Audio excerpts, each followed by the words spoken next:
Hola, mi compañero Eric David y yo, Karen Susel, les hablaremos acerca del microbioma humano. Existe una gran cantidad de microorganismos que colonizan y forman comunidades en el cuerpo humano. Estos microorganismos se encuentran en diferentes sitios, como la piel, boca, ojos, vías respiratorias, intestino, vías urinarias, órganos reproductores.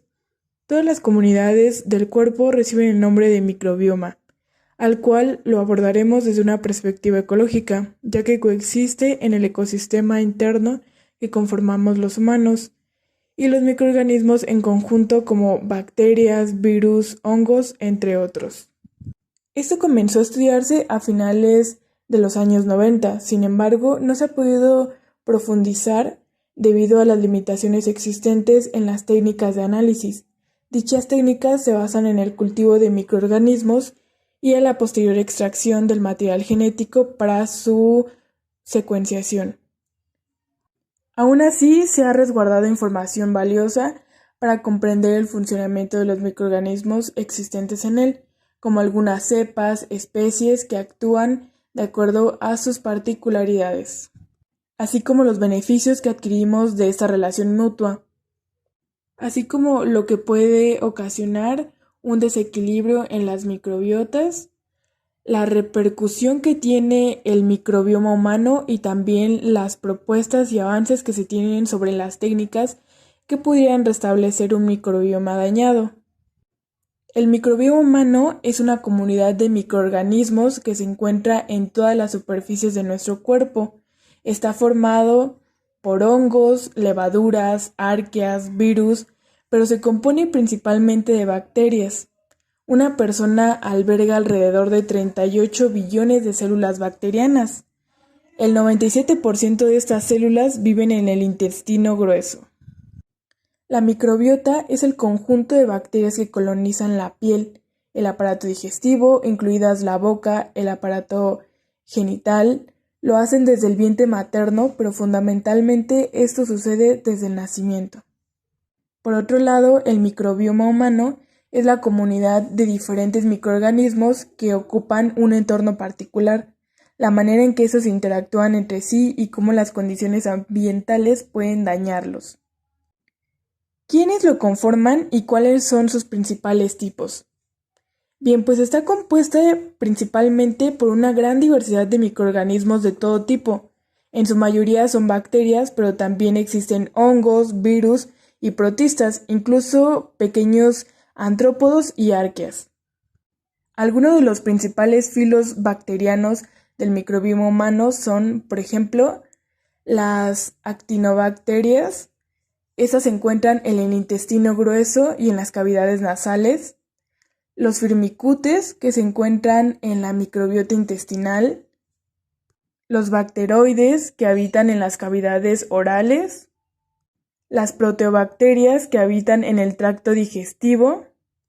Y la fusobacteria, que se encuentra en el aparato tracto gastrointestinal. En este esquema podemos observar algunos tipos conocidos de microbiota y su localización en el cuerpo humano. Los organismos ya antes mencionados se ven modificados dependiendo de la alimentación, actividad física, sexual y el hábitat al que pertenecemos. Básicamente, el estilo de vida de una persona puede variar su microbiota. La microbiota más estudiada es la microbiota intestinal y existe un estudio en donde con unos gemelos y un par de ratones, en donde uno de los gemelos era una persona sana y delgada y la otra era una persona con obesidad, se extrajo un poco de su microbiota intestinal y se trasladó a los ratones. Por su lado, el ratón que recibió el trasplante de la microbiota del gemelo sano siguió normal. Sin embargo, el ratón que recibió la microbiota del gemelo con obesidad fue un ratón obeso también. Esto quiere decir que la diversidad de la microbiota puede causar obesidad, es decir, si no existe una diversidad mayor de microbiota puede causar diferentes enfermedades, en este caso la obesidad. Sin embargo, si tenemos una mayor diversidad de microbiota, seremos más sanos. Como habíamos mencionado, también el estilo de vida tiene mucho que ver en cómo va a funcionar nuestra microbiota. Por otro lado, tenemos la microbiota vaginal, que como habíamos dicho, entre mayor microbiota intestinal tenemos, es mejor para nuestra salud. Sin embargo, la microbiota vaginal es muy por el contrario. Entre menor sea la diversidad de microbiota, va a ser mejor para la microbiota vaginal. Una de las bacterias con mayor presencia y beneficios en la microbiota vaginal es la Lactobacillus cryptatus, que permite controlar el VIH a nivel local. Alteraciones en el microbioma. Los factores cotidianos que pueden alterar y poner en desequilibrio las microbiotas son una mala alimentación, consumir procesados y comida rápida, que aparte del daño que le provocan a la microbiota intestinal, en la microbiota oral puede repercutir mediante la aparición de caries. La automedicación con antibióticos, consumir agua clorada, el estrés, el fumar, la edad, que aquí las cepas se van perdiendo conforme vamos avanzando en nuestra etapa de vida, y los factores hereditarios, que de estos no podemos hacer mucho y no podemos tener control. Enfermedades inflamatorias. Algunas enfermedades altamente peligrosas, como la enfermedad de Crohn y la colitis ulcerosa, de las que con el paso de los años aún no se conocen las causas de su desarrollo, pueden implicar a la microbiota. ¿Pero de qué manera? ¿Cómo es que la microbiota se ve implicada aquí?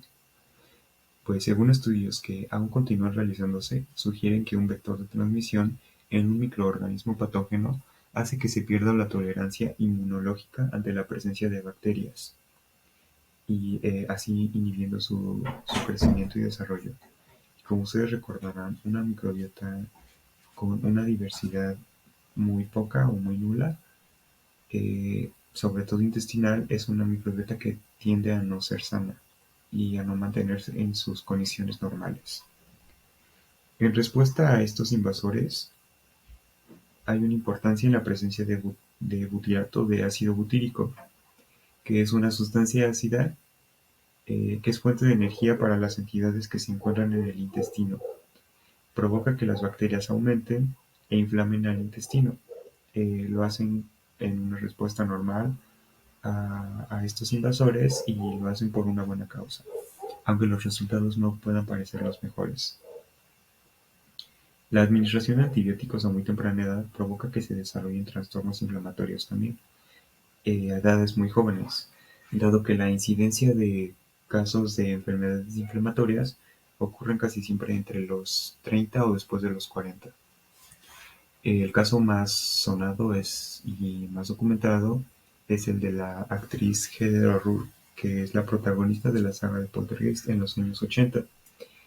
Ella desde muy chica fue suministrada por antibióticos que hicieron que a la corta edad de 9 años se fuera diagnosticada con la enfermedad de Crohn, muriendo a los 12 años sin tener ninguna esperanza para tratarla en ese entonces.